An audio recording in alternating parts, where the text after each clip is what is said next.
Buenas noches, compañeros, compañeras. Estamos de vuelta desde América Rebelde y también de la página La Rebelión se Justifica. Y estamos con el compañero abogado Nicolás Toro, que se ha destacado por su defensa de presos políticos, tanto de la revuelta como de otros casos anteriores a la revuelta.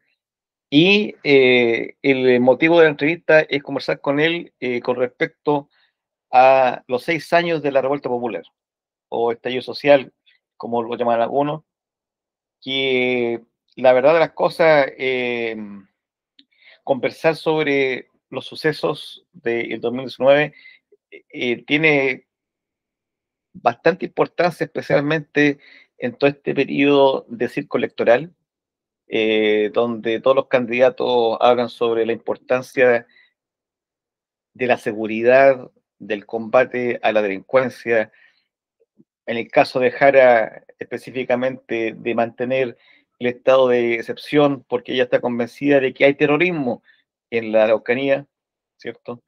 Y, y bueno, todo este circo tiene como finalidad asegurar todas las políticas represivas, ¿cierto? Y hace un par de días nomás hubo el último foro donde nuevamente estuvo totalmente ausente el debate sobre derechos humanos, sobre políticas reparatorias, y para qué hablar sobre reparar a los a las víctimas de crímenes contra la humanidad que sufrieron cientos de compañeros, ¿cierto?, durante las jornadas del estallido social o revuelta popular. Entonces, ese es el motivo, ¿cierto?, que estamos con el compañero. Buenas noches, compañero, ¿cómo está? Bien, ustedes, buenas noches. Un saludo ahí a la revista América Rebelde, a la página La Rebelión se Justifica. Muy interesante hoy día hablar sobre la revuelta popular y sus consecuencias.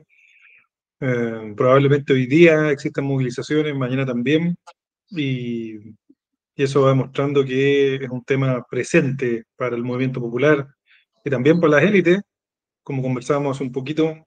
Hay varios que han tratado de distorsionar lo que fue la revuelta popular, llamándolo un golpe de la izquierda o, en fin, un estallido de la delincuencia, pero la memoria social no se olvida y estas tareas de conversar son importantes justamente por lo mismo, ¿no?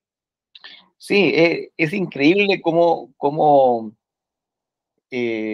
uno se mete tanto al tema del trabajo, producir y ganar, pagar cuentas, eh, hacer todo lo que la gente común y corriente hace, y uno no se da cuenta que ya han pasado 6 años.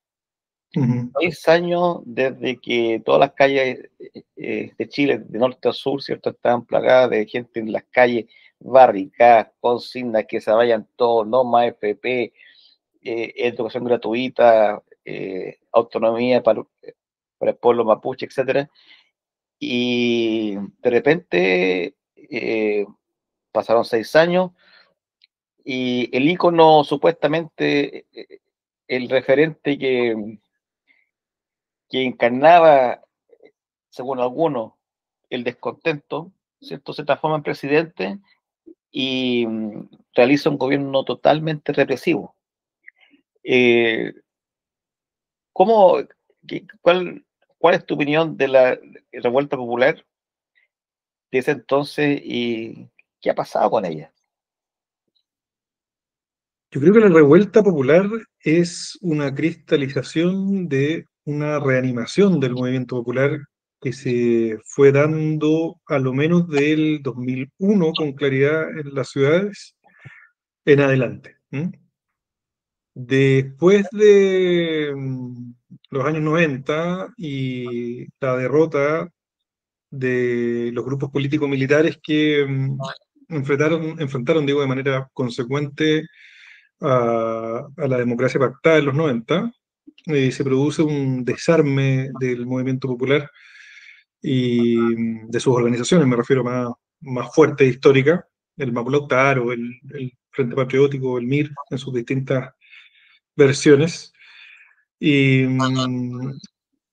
ya después de esos sucesos que son como a mediados del año 95, podríamos decir, se producen unos años de baja, de tensión en la lucha de clase en Chile, pero del 2001 en adelante hay una reactivación del movimiento popular evidente, principalmente a raíz de movilizaciones estudiantiles, lo que se llamó el mochilazo del 2001.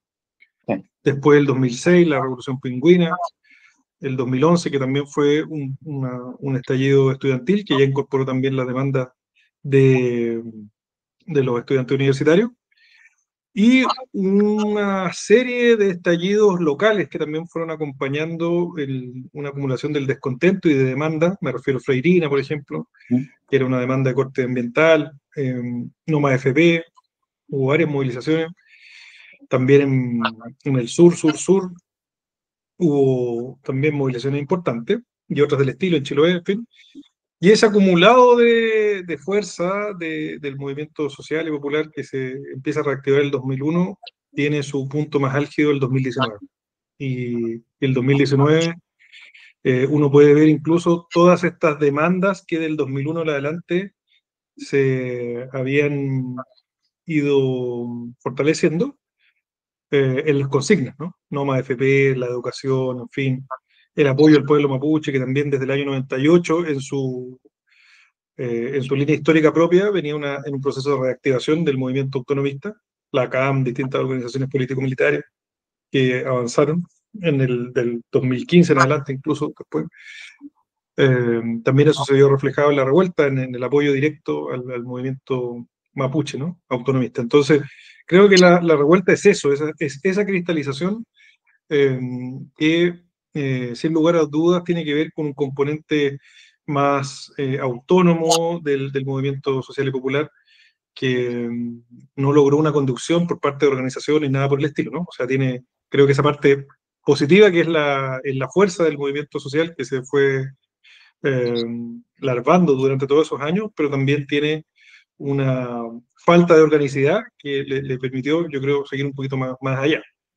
Claro. Fíjate que el otro día entrevistaba a unos compañeros que fueron del Frente Patriótico y que estuvieron en la toma de Los Peñes y de La Mora, que se produce el 21 de octubre del 88, como parte de la irrupción de la Guerra Patriótica Nacional. ¿Ya?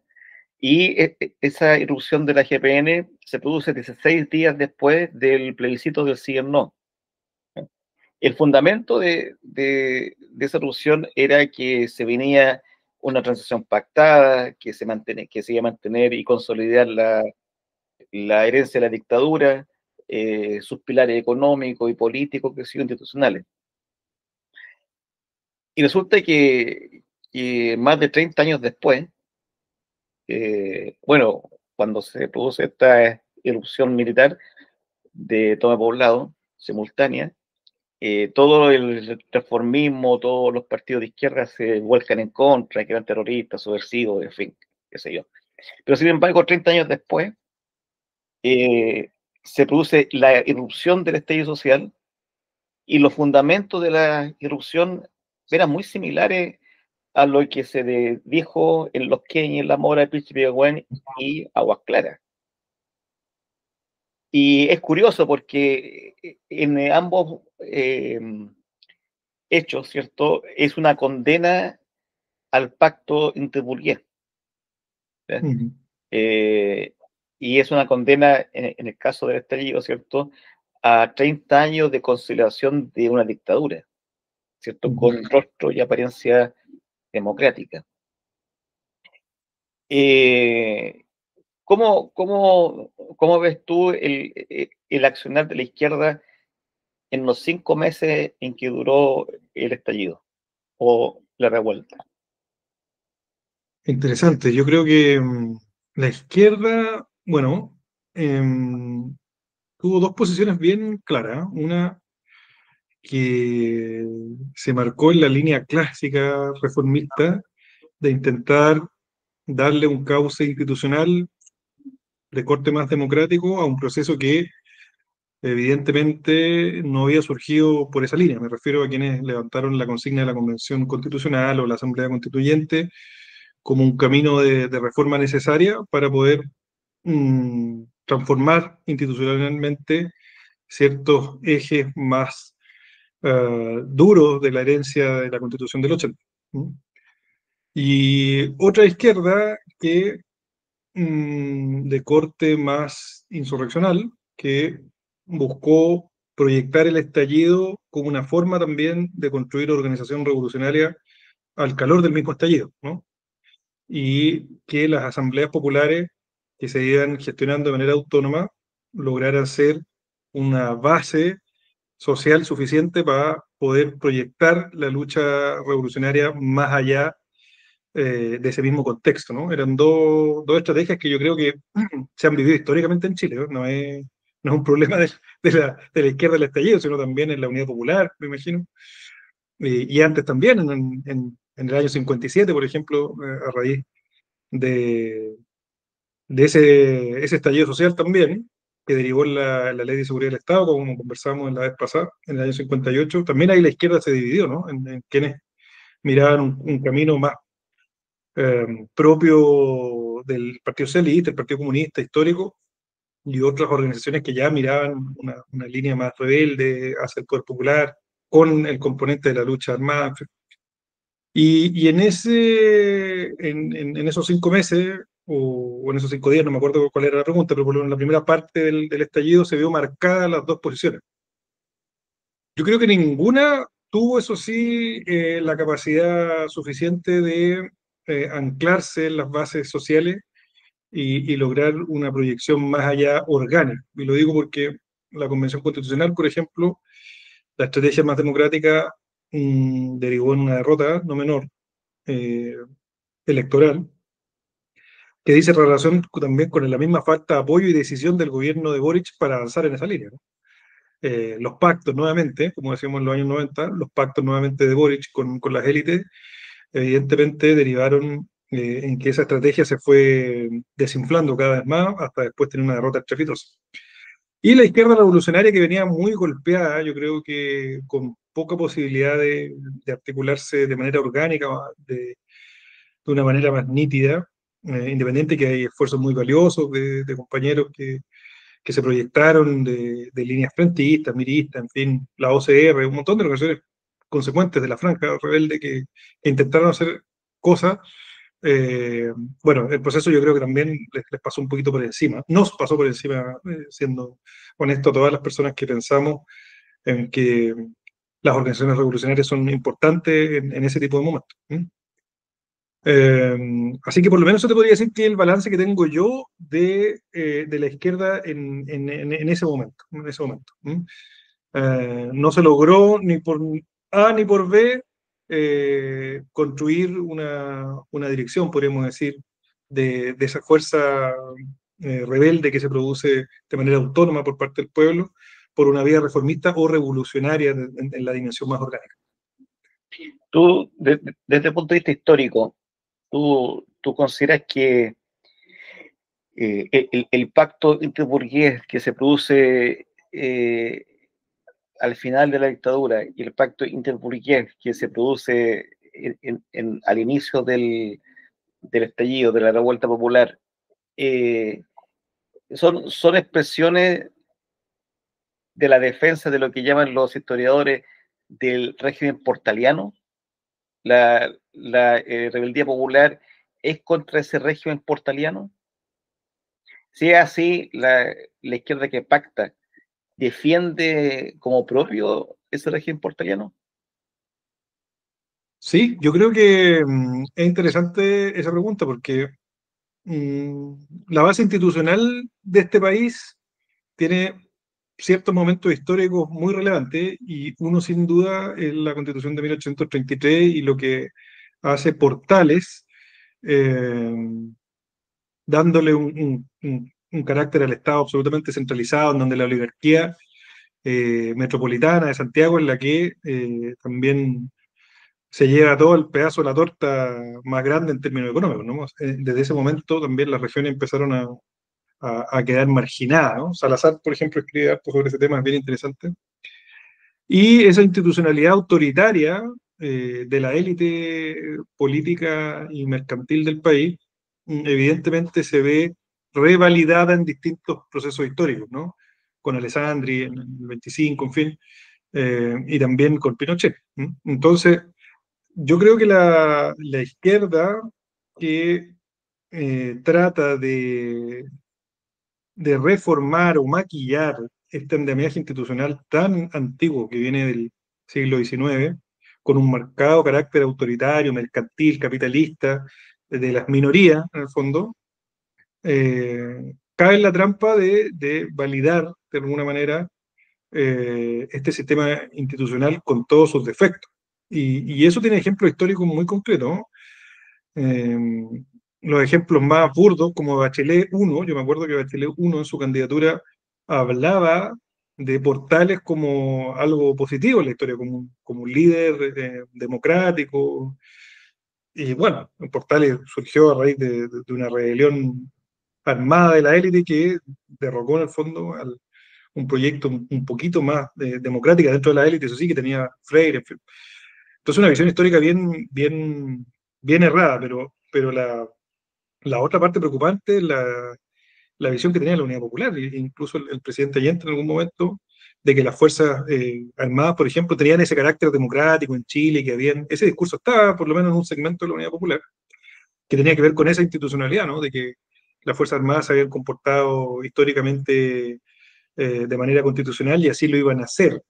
Pero si uno revisa la historia, antes de la dictadura, ya habían habido un montón de masacres por parte del ejército al pueblo, desde la salitrera a la huelga de la carne, en fin, no, Ranquil, un montón de historias muy duras que controvierten, creo yo, esta imagen institucional de Chile que un segmento de la izquierda la defiende, ¿no? Derechamente, como que Chile fuese un país altamente eficiente en su dimensión institucional. Claro, claro, eso es lo que llaman la tradición republicana. Yo ahora no entiendo qué quieren decir con esa tradición republicana, porque está plagado de sangre, de matanza, de masacre. Claro, Salazar, ¿cierto? Él en su teoría y en su planteamiento señala que varias cosas, que el, lo obrado por Portales, ¿cierto? La expulsión de la Constitución del 33 en adelante, eh, echa por tierra toda la democracia de los pueblos, ¿cierto? Que encarnaba Ramón Freire, ¿cierto? Y las regiones que estaban en contra de Santiago por lo que significaba ese poder económico en Santiago. Y también plantea de que el ejército que arma Portales es un ejército mercenario, ¿cierto? Que derroca y asesina al antiguo ejército patriota. ¿Ya? Y resulta que a mí me pasó cuando estaba la revuelta y se veía la represión, eh, me acordaba precisamente de lo que decía Salazar. ¿Eh? Se veía al ejército mercenario, ¿cierto?, defendiendo los intereses de clase, de los mercaderes portalianos, ¿ya? En esta nueva era, digamos, y se sentía Portales muy presente, ¿ya? Entonces, y cuando después le entrevistan a Salazar con respecto a la Asamblea Popular, él señala que eso viene del tiempo de los cabildos, de la democracia de los pueblos, de toda esta tradición popular de base, federalista, regionalista, no sé, más autónoma. Y va un poco en la línea que tú decías, que esta contradicción es histórica y son dos corrientes que se vienen encontrando y enfrentando desde que el tiempo es tiempo.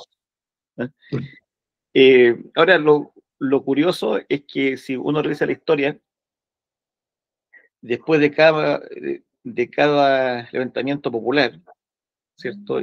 Se producen varias cosas. Una es la masacre, dos, la impunidad, y tres, el pacto de impunidad. ¿Verdad? Ah. Y esos tres elementos se dan también en el estallido, ¿cierto?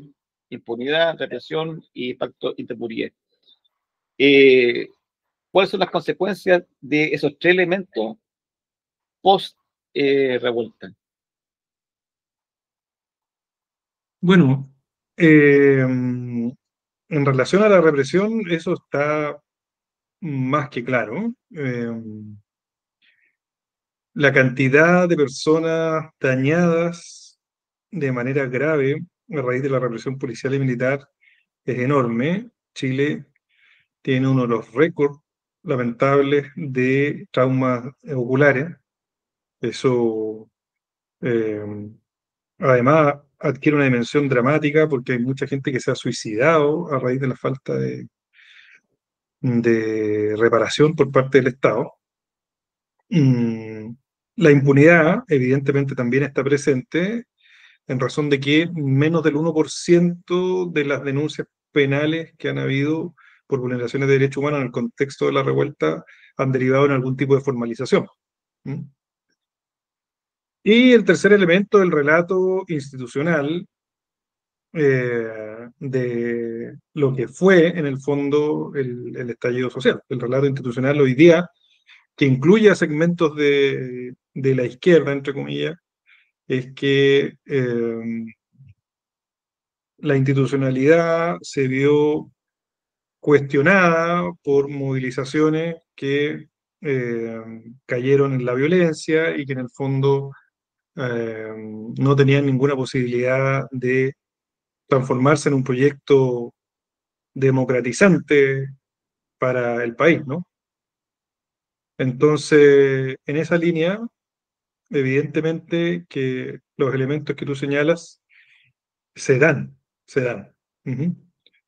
Pero a su vez es interesante marcar que el movimiento popular también tiene su propia memoria y su propia historia. ¿M? Y a pesar de que eso se puede haber cuestionado en ciertos momentos particulares de la historia, yo creo que la revuelta también demuestra otra cosa, que hablando de Salazar también, hablaba respecto de las protestas nacionales, ¿no? En Chile la dictadura hubo alrededor de veintitantas protestas nacionales, alzamientos populares, y eso está conectado también a una tradición de levantamiento de corte insurreccional en Chile que viene en muchos años, a finales del siglo XIX a lo menos. ¿Mm?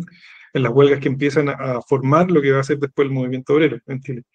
Y eso también se ve ratificado, yo creo que en la revuelta, ¿no? De que el pueblo chileno, pobre, en momentos de crisis y en momentos de urgencia revolucionaria, reacciona de esa forma, a través del levantamiento, a través de un comportamiento que es bastante insurreccional, ¿no?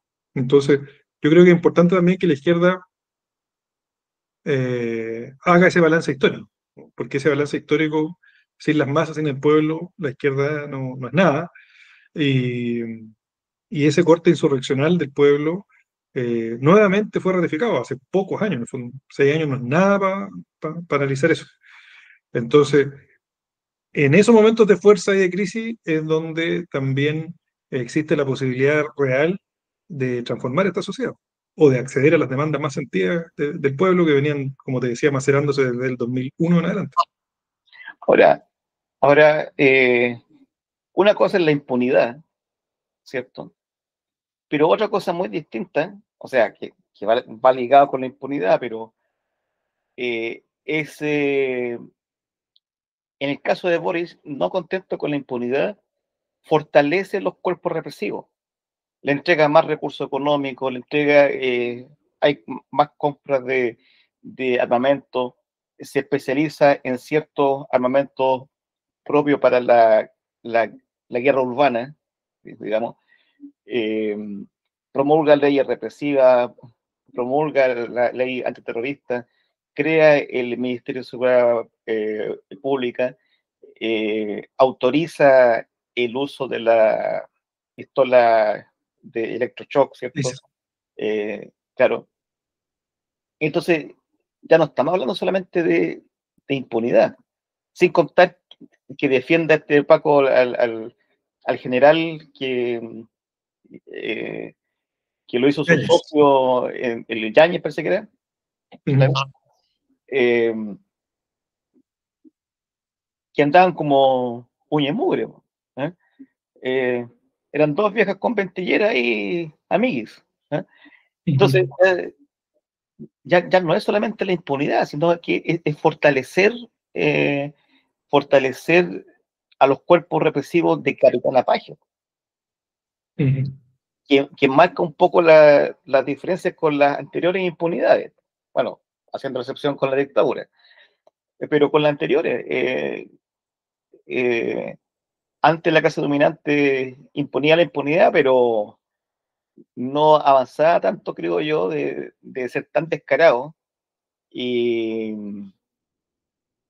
y ejecutar políticas que ni siquiera la derecha se había atrevido a hacer. Ujú. Por ejemplo, el estado de excepción en el Gualmapu. Ujú. Eso lo Sí, hace como Boric. claro. ¿Por qué se da esa ofensiva tan brutal? Es interesante ese punto. Yo creo que uno podría hacer un comparativo, por ejemplo, lo que fue los años 90 con este periodo en particular.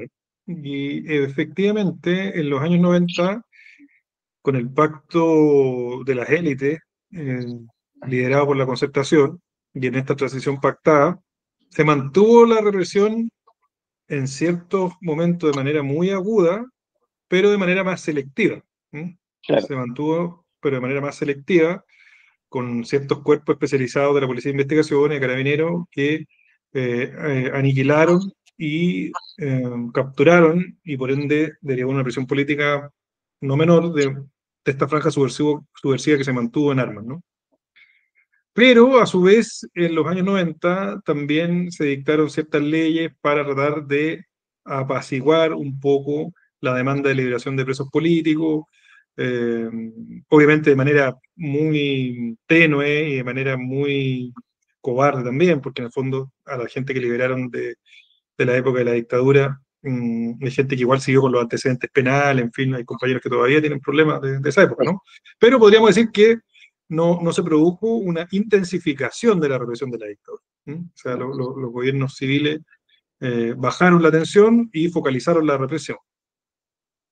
Y en este caso es distinto, efectivamente. Yo creo que en el caso de Boric, lo que hay es una profundización de la represión, una profundización del aparato militar y policial en su dimensión de leyes, de recursos. Eh, Eso es evidente. Eso es evidente. Y yo creo que tiene que ver con los contextos históricos, porque las élites siempre tienen conversaciones, tienen acuerdos, en fin, más allá que algunas pinten más de izquierda o más de derecha, tienen ciertas proyecciones en el futuro. Y evidentemente en los años 90 venía una baja del movimiento popular por un problema histórico, o sea, se había caído la Unión Soviética, se habían caído los bloques socialistas, y sí o sí se iba a producir una leve, o no tan leve incluso, desarticulación de la izquierda, que siempre fue protagonista de esta lucha social y popular. Pero acá, en el caso de la revuelta, si tú te das cuenta, o por lo menos eso es lo que pienso yo, son parche o tratar de frenar un dique que sí o sí se va a desbordar más tarde, porque en el fondo las demandas del año 2019 siguen absolutamente vigentes. Entonces, si no hubo solución a eso, lo que le queda a la élite es fortalecer el aparato policial y militar, desprestigiar a todas las demandas y tratar de atrincherarse a lo que va a pasar en el futuro. Porque a mí no me cabe duda de que las protestas populares van a volver, ¿eh? Y hoy claro, día lo conversaba con un compañero justamente, o sea, imagínate que se viene una recesión en el país, probablemente. Hay capitales importantes que se están yendo a otros países. La derecha más dura probablemente despida a varios funcionarios públicos y reprima el movimiento social que se alce en contra de ellos, o en el sur también, ya están diciendo que van a haber daños colaterales, es decir, a las comunidades mapuches, allanamientos militares. Entonces eso va a ser un caldo de cultivo para nuevas movilizaciones radicales. Claro, Entonces ellos se y, están preparando para eso. claro, ¿Mm? y Eso es lo que fíjate creo. que eso tiene total coincidencia con el proyecto que mandó en estos días el Boris al Parlamento, y que se trata de que el presidente tenga decisión propia en sacar los milicos a la calle sin consulta de el Parlamento. Claro, porque él se imagina, él debe pensar, yo puedo ser presidente nuevamente después de estos 4 años que vienen, puedo volver a postular, puedo ser presidente, y si se me produce un estallido social, una revuelta popular, ¿cierto? Yo no voy a querer, piensa él, un parlamento que me prohíba sacar a los milicos. Claro. ¿Eh? Entonces, a lo mejor él está pensando que cuando él sea presidente por segunda vez, ¿ya? Bueno, si fue Piñera 2 veces, Bachelet 2 veces, Ibáñez del Campo 2 veces, Alessandro 2 veces, porque yo no debo decir, pero me tengo que resguardar y provocar esta ley para que yo pueda sacar a los milicos. ¿Eh? O sea, la revisión de la revuelta, ¿cierto? Está latente, está en el ambiente. Sí, absolutamente está latente y lo interesante es que las revueltas populares hoy día a nivel mundial no solamente han enfrentado a gobiernos marcadamente de derecha, sino a gobiernos de pseudo izquierda que han transado y que han oprimido al pueblo de manera similar al de la derecha. Te doy el ejemplo, Nepal. Nepal, en mi época universitaria, todos mirábamos a Nepal como un camino, una posibilidad tremenda, porque había una guerrilla muy fuerte, maoísta, que estaba liberando zonas y que tenía una posibilidad concreta de un triunfo revolucionario. Y después esa misma guerrilla, o por lo menos la Claro, parte más importante, pactó con otros partidos comunistas de, de corte más soviético, en el fondo, en un proceso también de transición, altamente corrupto, sin transformar radicalmente la sociedad, traicionando sus programas políticos, evidentemente, y sin cumplir ninguna demanda social de la que había motivado a esa guerrilla. ¿Y qué derivó en eso? Hoy día un estallido social también, allá en Nepal. claro, Entonces, los estallidos sociales pueden ser contra gobiernos marcadamente de derecha o contra gobiernos de pseudo izquierda que están marcando el paso. claro. Ahora, con respecto a Nepal, cuando ocurre el levantamiento en Nepal, en Indonesia, en Filipinas, en Madagascar también, eh, Mm. me acordé de Piñera. ¿Por qué me acordé de Mm. Piñera? Porque cuando se produce la revuelta popular, él le echa la culpa al pop coreano, Mm. el pop coreano era el que estaba metido ahí. Y hoy día, con la revuelta en Nepal, Indonesia, Filipinas y en Madagascar, es la generación Z, ¿ya? Y es la generación Z la que se hartó, ¿ya? Y resulta que en ambos casos, lo que no quieren decir es que no fueron los coreanos los culpables de la revuelta popular, no es la generación Z, sino que es la lucha de clase. Mm. Entonces tratan de ocultar esa contradicción de clase y la decoran por la generación Z, por la generación no sé qué cosa, por lo que sea. Pero lo concreto es que son esas desigualdades, ¿cierto? Esa explotación, esa opresión, esa represión económica y política, la que genera esa revuelta. No es una generación, ¿cierto? Claro, Ahora, claro, claro. en el caso de Chile, este sujeto, Boric, ¿cierto? No contento con avanzar en leyes represivas, en la compra de armamento, qué sé yo, también avanzó más todavía y definió a Piñera como un demócrata. que había defendido los derechos humanos desde la primera hora. ¿Eh? ¿Cómo es impresentable esa cuestión? O sea, es alabar al carnicero. ¿Eh? Sí, y no es nuevo, no es nuevo. La Concertación hizo lo mismo con Pinochet.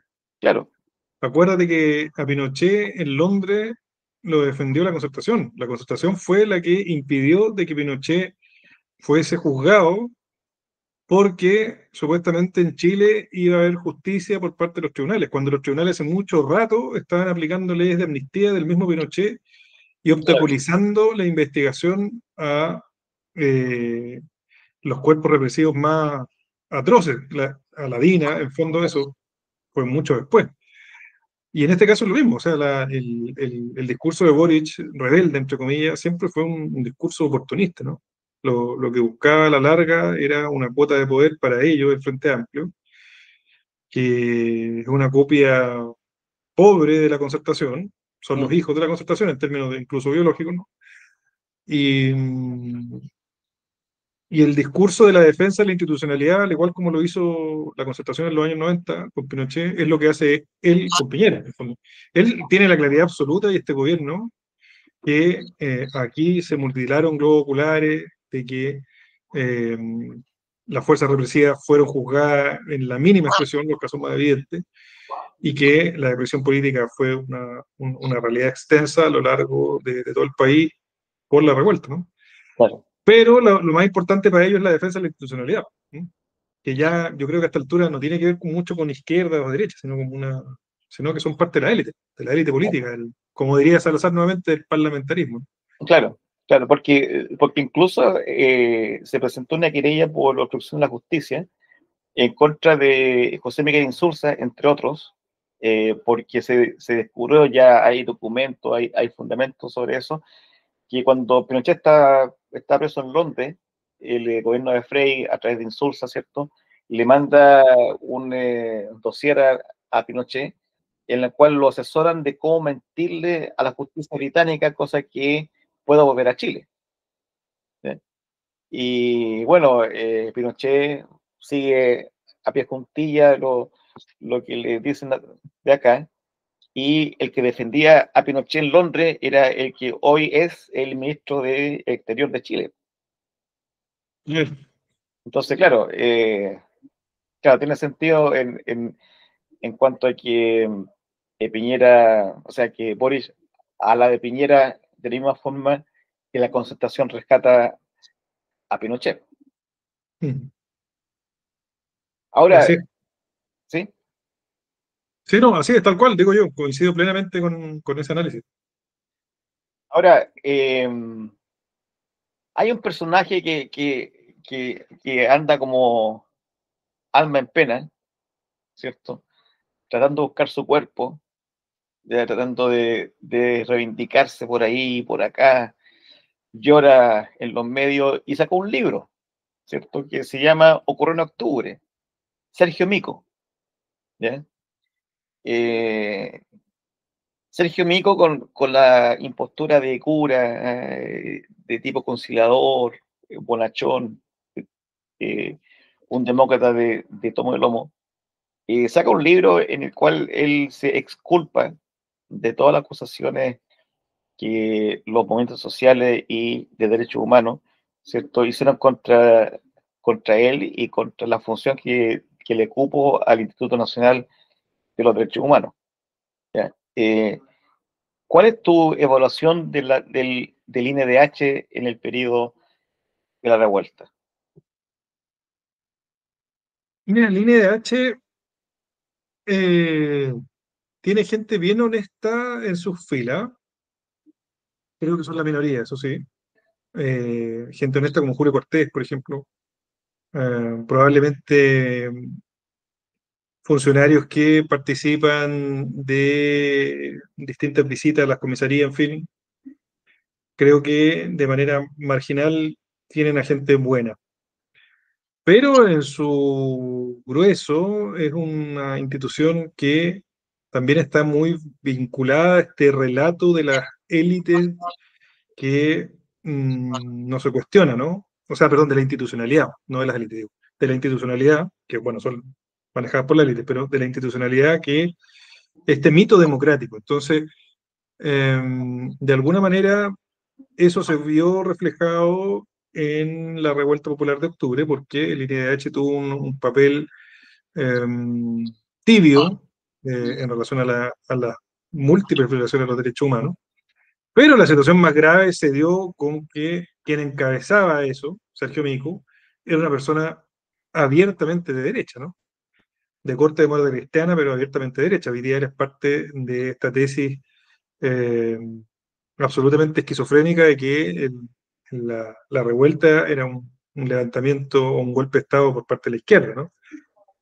Eso realmente no comprenden nada, no haber pisado ni siquiera las calles mínimamente, porque la izquierda ojalá hubiera tenido la capacidad eh, la izquierda revolucionaria, me refiero, de dirigir un proceso como ese, pero estuvo muy lejos de eso, ¿no? O sea, no, él responde más a, como veníamos conversando, a un cansancio, un agotamiento, a una opresión al pueblo pobre que se revela como lo ha hecho históricamente muchas veces, de manera autónoma y con gran participación, en fin. Entonces, Sergio Mico, en ese caso, representa yo creo que la parte más, el rol más triste del Instituto Nacional de Derechos Humanos, que ya tiene esta tibieza, que ya cuestiona poco la institucionalidad, en fin, pero con un rol tremendamente nefasto en cuanto a tratar de frenar toda posibilidad de que se esclareciera la verdad o que tuviera un rol más activo en la violación de los derechos humanos, ¿no? La conducta de hoy día demuestra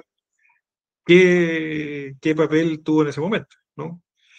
Entonces, evidentemente, no es de extrañar lo que anda planteando hoy, porque eh, quedó al debe esa institucionalidad en la masificación de las violaciones de los derechos humanos. Tanto así que me acuerdo que en los principios de la revuelta, cuando ya se discutía si era aplicable la ley 20.357, que es la ley que establece los delitos de lesa humanidad en nuestro país, que tipifica distintas normativas que vienen del Estatuto Penal de Roma, de la Corte Penal Internacional, eh, y varios abogados, entre ellos estaba yo, planteamos que ya había un ataque generalizado contra la población civil, un ataque masivo que podía permitir invocar este estatuto especial de la ley 20.357. Y lo que hizo Sergio Mico en ese momento fue rápidamente dar un montón de entrevistas para decir que él creía que no habían violaciones generalizadas de los derechos humanos y que no podía aplicarse esa ley, que habían delitos comunes en el fondo, que no había una voluntad del Estado. Y resultaba evidente que, a lo menos en términos omisivos, el Estado sabía de graves vulneraciones de los derechos humanos, en particular en los traumas oculares, y que iban sumando por semana 10, 20, 30, 40, 100, 200 personas, y mantenía la situación como estaba, en el fondo, eh, cometiendo un delito, evidentemente, en esta línea, ¿no? Un delito tipificado por la ley 20.857 en cuanto a permitir una masacre como esa de los globos oculares. Pero él se dedicó en esos momentos a decir que no había una violación masiva de los derechos humanos, dio varias entrevistas por ahí por allá. Y a mí me recuerda un poco, y yo creo que a ti te va a recordar más seguro, el rol que tenía la democracia cristiana en la Unidad Popular, o sea, en su mayoría, no de cristianos decentes como Bernardo Leighton, en fin, Tomic, sino la gente que en cualquier crisis se agarra de las botas de los milicos, de la A mí me represión para pasó salvar cuando, la institución. cuando Mico hace un turismo televisivo, digamos, y va a cuántos programas lo invitan para frenar esta idea de esta acusación de violaciones sistemáticas a los derechos humanos, y él efectivamente señala que son responsabilidades individuales. Eh, a mí me recordó lo que plantea el informe Rettig. El informe Rettig plantea de que eh, los crímenes contra la humanidad cometidos en dictadura, ¿cierto?, de Pinochet, eh, eran responsabilidades individuales y no institucionales, ¿cierto? es decir, el alto mando no orientó a sus tropas, ¿cierto?, a cometer esas violaciones a los derechos humanos. Y resulta que en su momento, abogados como Fabiola Letelier, en el caso de su hermano, de Orlando Letelier, ella plantea de que esa tesis es totalmente improcedente por la jerarquía de las Fuerzas Armadas, ¿cierto? Y la teoría de la obediencia debida, ¿cierto? Claro. Esos mismos argumentos válidos en el juicio en contra Contreras y Penosa por el caso de Letelier, ¿cierto? Es válido durante la vuelta, ¿cierto? A ver, anda un gato fascista por acá, ¿eh?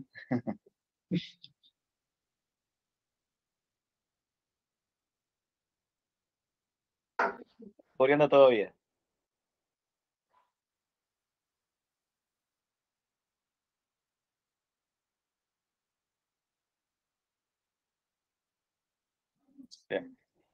El gato de Sergio Mico. Mis perros lo están persiguiendo, ¿eh? Pero se me escapa el gato. Entonces, eh, claro, el argumento de Sergio Mico está dentro del marco histórico del informe Rettig, ¿cierto? Responsabilidades individuales, ¿cierto?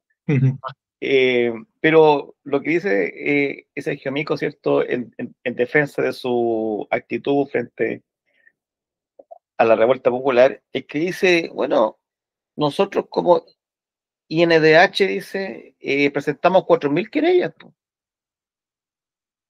Y él presenta esas 4.000 querellas como argumento suficiente para él demostrar de que él estuvo a la altura de las circunstancias. ¿Es suficiente ese argumento? Creo que las querellas evidentemente tenían la obligación legal de hacerlo, ¿no? De presentarlas porque eran víctimas que estaban planteando violaciones en particular a los derechos humanos en un contexto determinado y en ese marco ellos tenían su obligación legal de ser parte de eso, ¿no?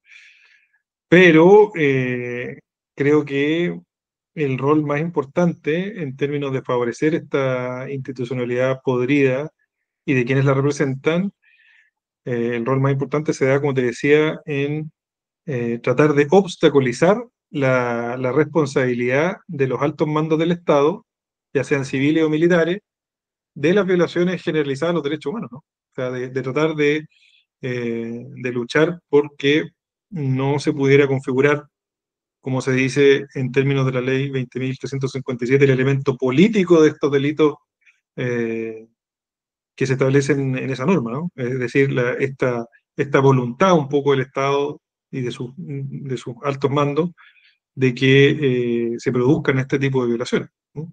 Y por lo menos, como te decía, en términos de homicidio, ya era evidente que Piñera y las fuerzas policiales, en particular la dirección de Carabineros, sabían ya lo que se estaba produciendo con los traumas oculares y eso lo permitieron por días, días, días, días. Entonces, ese es el rol más relevante que tiene Sergio Mico, ¿no? Lo otro es una obligación legal, como si uno va a una... Es como decir que Carabinero dijera, no, pero si yo recibí todas las denuncias que hicieron, claro, ellos tienen la obligación legal de recibir las denuncias, pero eso no implica que no hayan eh, masacrado a la gente cuando pudieron hacerlo. Entonces, Claro, creo que eso es el rol más importante. porque llevado a extremos, ¿cierto? Uno podría, si hubiera un historiador facho ya así descarado, sin ninguna pizca siquiera de vergüenza, que lo hay, pero podría decir, bueno, así como los pacos que atentaron contra la gente y dejaron con trauma ocular, qué sé yo, que aplicaron tortura, en fin, eh, eran actos individuales. Bueno, también los que mataron en Ranquil, en La Coruña, en la Escuela Santa María, también eran actos individuales. Y si son actos individuales, si se acoge esa tesis del acto individual, entonces tendríamos que decir que Salazar se equivocó, porque no existieron 25 matanzas del Estado, fueron 25 hechos, actos individuales históricos, ¿eh? Donde el Estado deja de aparecer como sanguinario, ¿eh? Entonces, el comando conjunto eran actos individuales, ¿cierto? La DINA eran actos individuales, eran chiquillos que se juntaron. Claro. Ahora, ¿qué, qué está pasando? Que es débil la memoria, es, es tanta la opresión económica que viven los trabajadores que hace y permite que Sergio Mico camine tranquilo por la calle, que Yáñez viva en su casa tranquilamente, duerma tranquilamente. Eh, ¿Por qué los asesinos, ¿cierto? Los que cometen los crímenes y los que los protegen, digamos, terminan tranquilamente en sus casas? ¿Qué pasa con eso? Bueno, yo creo que ahí eh, ese tema tiene que ver más con lo que Porque, ha disculpa, pasado. eh, Dígame, sí.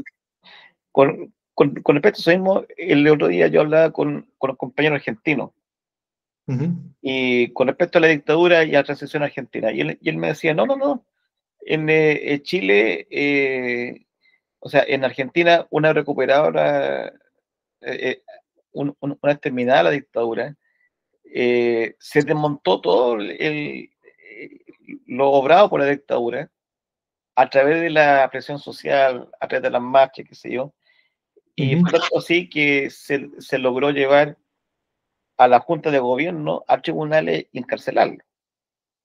Entonces le decía, bueno, en Chile el pacto fue tan profundo y la desmovilización tan profunda que la Junta Militar terminó muerta en su casa, digamos, sin juicio. claro. Ningún Sí, integrante de la Junta Militar chilena estuvo en Cana. claro. Entonces, ¿qué pasa? Que en Chile, por lo menos, los asesinos y los que lo protegen quedan siempre libres. Sí, yo creo que tiene que ver con las dimensiones también históricas de la institucionalidad, ¿no? Haciendo el parangón entre Chile y Argentina. Chile siempre ha sido un país duro en términos de su institucionalidad y represivo. Chile viene de una capitanía general, no era un virreinato, es un país que tiene marcada la bota militar, es parte de la institucionalidad gobernante. Y a su vez, la, la resistencia de los pueblos en Chile también creo que es más aguda, ¿no? O sea, el conflicto, Chile tiene uno de los conflictos, por ejemplo, armados hoy día de los más graves de América Latina. Después del de Colombia, a nivel de atentados que se producen, Chile tiene el nivel más alto. Entonces, aquí la institucionalidad se defiende muy compacta, creo yo. Compacta tanto con derechas e izquierdas en el rol de la Fuerza Armada, en el fondo eso está incorporado en una defensa más clara. Y en relación a Argentina, me parece que ahí hay más contradicciones entre las élites gobernantes respecto de cómo proceder en procesos de justicia, en fin. Me refiero a que las élites en Argentina, Perón y los milicos que han seguido sucediendo hasta ahora, que han pasado otras cosas distintas, o sea, otras colisiones entre las élites, como se ve en Chile, para defender el orden portalero, como hablábamos antes, ¿no? Eh, y por qué? Y yo creo que ahí miro el vaso más medio lleno más que medio vacío, es porque el pueblo chileno tiene una capacidad rebelde muy fuerte. Y la amenaza a la larga de las élites es la amenaza en su conjunto. es a esos sectores de derecha, izquierda que están ahí, es a las Fuerzas Armadas, en el fondo, es eso contra el pueblo. En Chile, la revuelta, como también las protestas nacionales y otros episodios, demostraron lo más prístino de la lucha de clases. El pueblo contra las élites, y las élites con su institucionalidad. Entonces yo creo que por eso se da que no ha habido justicia en Chile, porque las élites tienen un comportamiento más compacto, más en cuanto a la defensa de esa institucionalidad. Por eso uno puede entender de que la concertación vaya a buscar a Pinochet, vaya a defenderlo, porque a la larga ellos defienden ese orden. ¿Mm? Y es lo que decía Ramiro en un momento. Me acuerdo de una entrevista en este programa guerrillero. Ramiro decía que sectores del Partido Comunista más moderados en el contexto de la dictadura, decía, jamás iban a poder liderar el proceso de rebelión que se iba a estar dando, o sea, que se estaba dando a raíz de las protestas nacionales. O sea, eran ajenos a eso, eran parte incluso también de esa vieja institucionalidad liberal que eh, trataba de subsistir de alguna manera a esta normalidad, entre comillas, de la dictadura, ¿no? Entonces, creo que tiene que ver con eso, tiene que ver con que acá hay una defensa férrea de la institucionalidad entre izquierdas y derechas que participan de esa vía. Claro, Entonces, defender a los milicos, defender la impunidad es algo como normal, a la larga siempre van a apoyar eso. Por eso Boric apoya a Rosa, a Yaña, en fin. claro. Justamente hace algunos días vi una entrevista antigua a Patricio Ales, que fue vocero del Partido Comunista y vocero del Movimiento Democrático Popular en tiempo de la dictadura. Y le preguntaban sobre la incorporación del Frente Patriótico como elemento antidictatorial en la lucha. Y él respondía, pero si yo no entré a un partido comunista como ese, yo no entré a la lucha armada, yo entré a un partido comunista que estaba en el Parlamento, y lo que yo siempre buscaba era un partido comunista eurocomunista, ¿eh? A los italianos, qué sé yo, en fin. Claro, ahí calza perfectamente lo que decía Ramiro, ¿cierto? Que para, para esa mentalidad de versión totalmente revisionista, amarilla, de lo que se entiende por el Partido Comunista, le iba a ser imposible encabezar una rebelión, Claro. como lo fue hasta el final, digamos, ¿no? Porque Luis Corbalán después decía, con respecto al arma, dijo, hay que guardarle por si las moscas, y resulta que en el periodo de la revuelta estaban las moscas y que no viene ningún fierro. Claro. Entonces, claro. Cierto, cierto. Ahora, en, en, en, en términos jurídicos,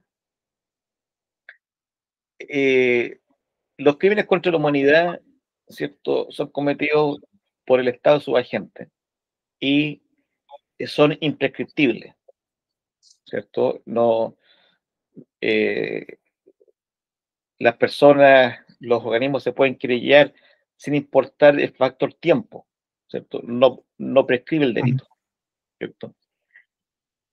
Pero cuando se instala la idea de la responsabilidad individual, ¿cierto? Se instala políticamente, mediáticamente, ¿ya? Y hay un coro transversal en que asumen que son responsabilidades individuales, ¿cierto?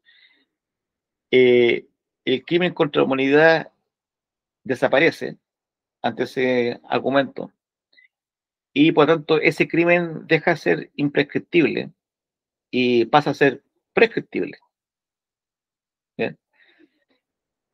¿Cómo, cómo enfrentan ustedes o los abogados eh, esa realidad ante posibles querellas por crímenes contra la humanidad? Bueno, como dices tú, el régimen de delitos de lesa humanidad efectivamente no prescriben. Y eso lo consagra la ley 20.357, que regula lo que en Chile como ley en el fondo, lo que es el acuerdo del Estatuto Penal de Roma, y que ciertos delitos en ciertos contextos no pueden prescribir. Pero eso venía planteándose desde antes, en el fondo, como un principio del jus cogens, en el fondo, del derecho a nivel de las naciones, de que ese tipo de delitos no podían prescribir justamente porque las conductas de los gobiernos es dictar leyes de amnistía o de perdón para las fuerzas represivas y así evitar cualquier tipo de sanción. ¿Mm? Siempre que han habido dictaduras y que han habido gobiernos autoritarios que han masacrado al pueblo, han dictado leyes en este sentido. En el caso de Chile, evidentemente, ¿no? Entonces, lo que hacen los abogados en ese caso es manejarse con las doctrinas jurídicas anteriores a la ley 20.357, en el caso de Chile, eh, y a los criterios que se han estandarizado a raíz de esa ley, que es el ejemplo de nuestro país, pero también del Estatuto Penal de Roma, en fondo, que vienen a consagrar que ciertos tipos de delitos no pueden acogerse al régimen de la prescripción. Y tratar de abordar la responsabilidad penal en ese marco jurídico. Pero bueno, es una tarea difícil, obviamente. Pero ¿cómo se puede desarmar jurídicamente el argumento de que los crímenes cometidos durante la revuelta fueron individuales y no institucionales, que fueron sistemáticos y no hechos aislados? Bueno, con lo que te decía anteriormente, del elemento político que existe eh, de los delitos en el marco de la ley 20.357 que están vinculados a las responsabilidades de los altos mandos, ya sea del ejército, del ejecutivo o de las policías, que pudiendo impedir una situación de violación masiva de los derechos humanos, no lo hicieron. El caso más claro, como te digo, el de trauma ocular. Entonces, Yeah. claro, efectivamente, eso es paralelo a la responsabilidad individual que pueden existir en relación a ciertas eh, mm, conductas, podríamos decir, de carabineros, de las fuerzas represivas que actuaron en la calle. En el fondo, eso, paralelo a eso, a esa responsabilidad individual, también hay una responsabilidad eh, institucional que de los altos mandos a raíz de esta norma. En el fondo, hay todavía querellas y procesos pendientes en esa línea.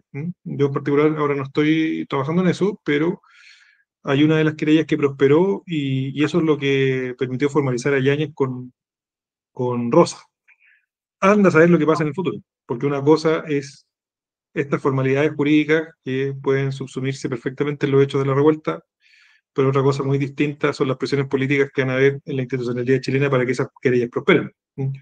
Bueno, Si no se puede acoger a esa vía, evidentemente que el recurso que va quedando es acogerse al sistema interamericano de derechos humanos, a lo que es todo el trabajo de la Comisión y de la Corte Interamericana para poder llevar la falta de justicia que podría darse perfectamente en relación a esas querellas. y lo otro, para terminar, digamos, para no quitar más tiempo, eh, uno de los elementos, de los elementos de la justicia, ¿cierto? Es la reparación. Ujú. Eh, ¿Cómo ha sido la reparación, la política de reparación implementada supuestamente por este gobierno en los casos de las víctimas de trauma ocular? Mm, Bueno, malísima. Yo creo que el dato más evidente es que la gente se empezó a suicidar, más de una, creo que 5 víctimas, no sé el número en particular, pero eh, que no solamente dice relación con la falta de apoyo económico a las víctimas, sino con lo simbólico de la justicia. O sea, si uno ve que le volaron los ojos y que las personas que participaron en eso no tuvieron ningún tipo de responsabilidad penal, que los altos mandos tampoco, en el fondo, quienes propiciaron eso, es una política absolutamente deficiente. Entonces, uno de los temas pendientes, evidentemente.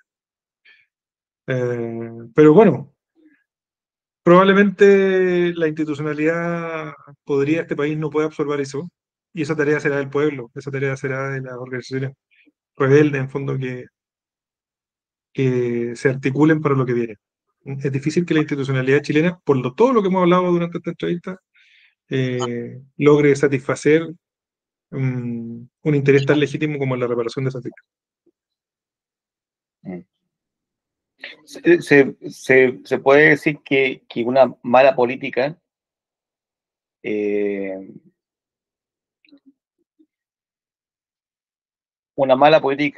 de reparación se puede considerar también como una forma de obstrucción a la justicia Sí, podría, al acceso a la justicia. sí, más que una obstrucción a la justicia como delito, sí una obstrucción a la justicia como una responsabilidad del Estado. Para efecto del sistema interamericano de derechos humanos, efectivamente podría plantearse, como ha pasado en otros escenarios de América Latina histórico, de que aquí no se trabajó en esa línea, y para mí por lo menos es evidente.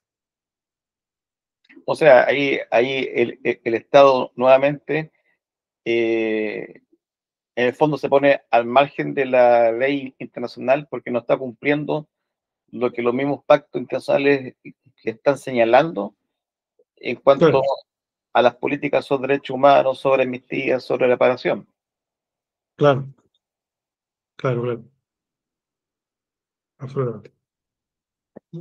Ya, compañero, ha sido un placer conversar contigo, como siempre lo ha sido.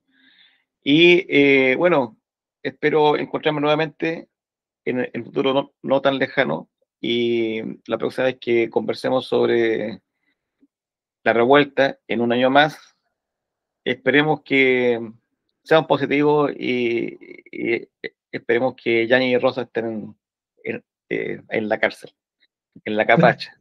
¿Eh? No Así en es, Cinco Estrellas, sino que ojalá en Colina 1, Colina 2, en cualquiera de esas partes. claro, claro.